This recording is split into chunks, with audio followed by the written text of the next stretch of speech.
देखिए क्लास 10 के एक्सरसाइज 9.1 का जो क्वेश्चन नंबर 3 है, जो क्वेश्चन में बोला गया है वो हम फिगर के हिसाब से उस सारी की सारी डिटेल को जो है डिस्कस कर लेते हैं। उसके बाद इस क्वेश्चन को आगे सॉल्व कर लेते हैं। देखिए क्वेश्चन में हमसे बोला गया है कि एक कॉन्ट्रैक्टर है, वो एक पार्क में दो तरह की स्लाइड्स बनाना चाहती हैं। एक 5 साल से कम उम्र के बच्चों के लिए और एक 5 साल से ज़्यादा उम्र के बच्चों के लिए दो तरह की स्लाइड बनाना चाहती हैं। जो 5 साल से कम उम्र के बच्चे हैं उनके लिए जो स्लाइड बनाना चाहती हैं उसकी डिटेल क्या है। उसकी डिटेल ये है कि जो स्लाइड की जो हाइट रहेगी वो 1.5 मीटर रहेगी। देखिए अगर हम कहीं पर भी स्लाइड देखते हैं तो वो स्लाइड इसी तरीके से लगी हुई होती है। ये इसकी हाइट होती है और ये स्लाइड होती है और ये यहाँ पे होता है ग्राउंड। ठीक है, तो जो स्लाइड की जो हाइट रहनी है वो कितनी रहनी है, 1.5 मीटर रहनी है 5 साल से कम उम्र के बच्चों के लिए।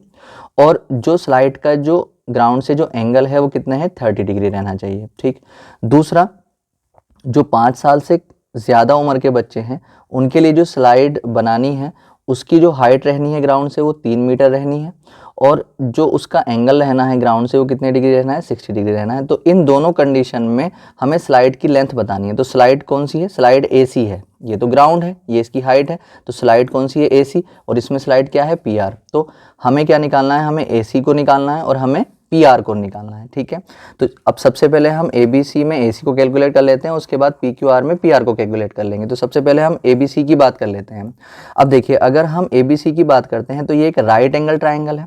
राइट एंगल ट्राइंगल क्या होता है, जिसमें एक एंगल 90 डिग्री का होता है। ठीक है, तो राइट एंगल ट्राइंगल होता है उसमें दो तरीके के एंगल होते हैं, एक तो 90 डिग्री वाला और मतलब राइट एंगल, और बाकी दो एंगल जो होते हैं, एक ये वाला और एक ये वाला, ये दोनों के दोनों एक्यूट एंगल कहलाते हैं। ठीक है, तो अगर कभी किसी राइट एंगल ट्राइंगल में कोई एक एक्यूट एंगल दे रखा हो और राइट एंगल ट्राइंगल की कोई एक साइड दे रखी हो तो हम बाकी जो दो साइड्स होती हैं उनमें से जो भी साइड निकालना चाहें वो बड़ी आसानी से निकाल सकते हैं। ठीक है, तो अब अगर हम देखते हैं इस राइट एंगल ट्राइंगल में ये एक एक्यूट एंगल दे रखा है, तो इसकी ये वाली साइड जो है इसकी हाइट दे रखी है, स्लाइड की हाइट दे रखी है और स्लाइड की लेंथ यानी कि ये वाली साइड हमें निकालनी है। ठीक है, तो अब हम क्या करेंगे, सबसे पहले हम ये देख लेंगे राइट एंगल ट्राइंगल जो होता है उसमें जो एंगल दे रखा होता है वो जिस लाइन पर बना, जिस साइड पर बना होता है वो तो कहलाती है बेस, और जो एंगल बना होता है उसके जो सामने वाली जो साइड होती है वो कहलाती है परपेंडिकुलर।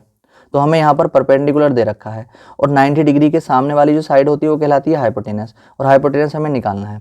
तो हमें जो एंगल दे रखा है उसके सामने वाली जो साइड है यानी परपेंडिकुलर हमें दे रखा है, और राइट एंगल के सामने वाली जो साइड है एसी जो कि स्लाइड है वो हमें निकालनी है, जिसको हम हाइपोटेनस कहते हैं। तो हमें यहाँ पर बात किस किस चीज़ की चल रही है, यहाँ पर परपेंडिकुलर की बात चल रही है और हाइपोटेनस की। ठीक है, परपेंडिकुलर हमें दे रखा है और हाइपोटेनस हमें निकालना है।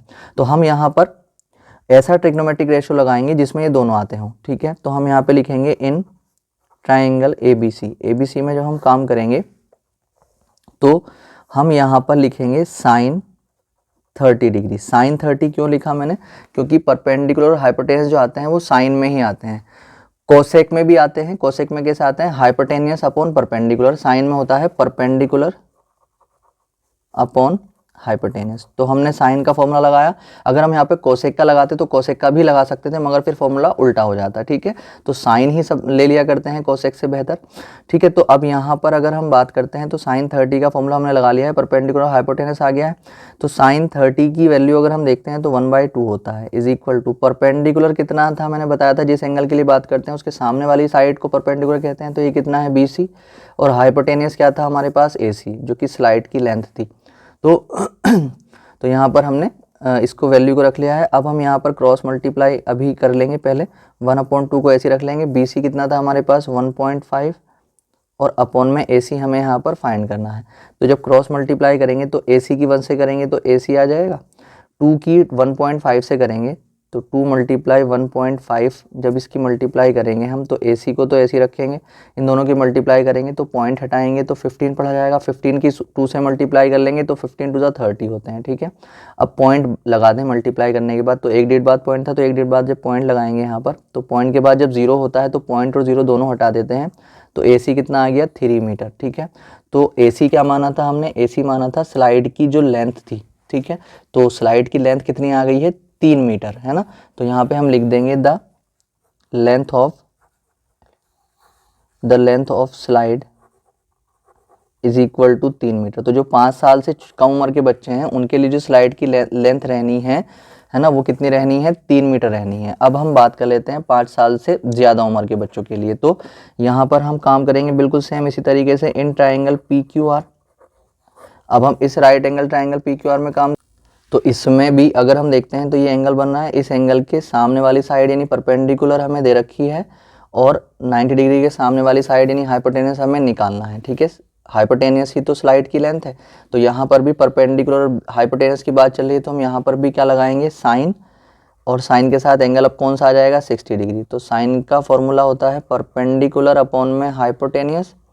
तो यहाँ पर अगर हम देखते हैं साइन 60 की जो वैल्यू है वो होती है √3 और अपॉन में 2 इज इक्वल टू परपेंडिकुलर कितना है हमारे पास, परपेंडिकुलर यानी कि क्यू आर या आर क्यू, और अपॉन में हाइपोटेनस कितना है, पी आर। ठीक है, क्रॉस मल्टीप्लाई कर लेंगे, √3 की मल्टीप्लाई पी आर से हो जाएगी और इज इक्वल टू में 2 की मल्टीप्लाई क्यू आर से हो जाएगी। ठीक है, तो यहाँ पर √3 को आप ऐसे रखें, पी आर तो हमें निकालना है और 2 मल्टीप्लाई क्यू आर की वैल्यू हमें दे रखी है कितनी, 3। ठीक है, तो अब जो है जिसकी वैल्यू निकालते हैं उसके साथ में जो होता है, पी आर की वैल्यू निकालनी, इसके साथ में जो है वो इक्वल वाले के अपॉन में चला जाएगा, नहीं 2 3 6 के अपॉन में √3 आ जाएगा।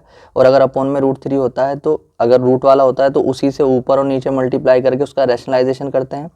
तो पी आर ऐसे रखेंगे, 6 की √3 से करेंगे 6 √3 आ जाएगा, √3 की √3 से करते हैं तो रूट हट जाता है, 3 आ गया। तो 3 की जब 3 से इसको 6 को काट देंगे 2 टाइम, तो हमारे पास जो पी आर आ जाएगा वो कितना आ जाएगा, 2√3 मीटर। ठीक है, तो इसलिए जो लेंथ ऑफ स्लाइड आ गई है, द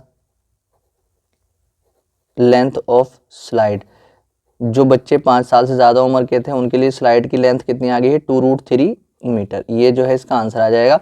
अगर एग्जैक्ट वैल्यू निकालनी है, जैसे इसकी 3 मीटर एग्जैक्ट है, √3 से पता नहीं लग पाता कि कितना होगा, तो यहाँ पे √3 की जब वैल्यू रखेंगे हम 1.7173 के आसपास होती है, जब उसको रख के इसकी मल्टीप्लाई करेंगे तो वो 3 मीटर से ज़्यादा आ जाएगी, तो हमें एग्जैक्ट वैल्यू पता चल जाएगी। ठीक है, ये इसका आंसर हो चुका है।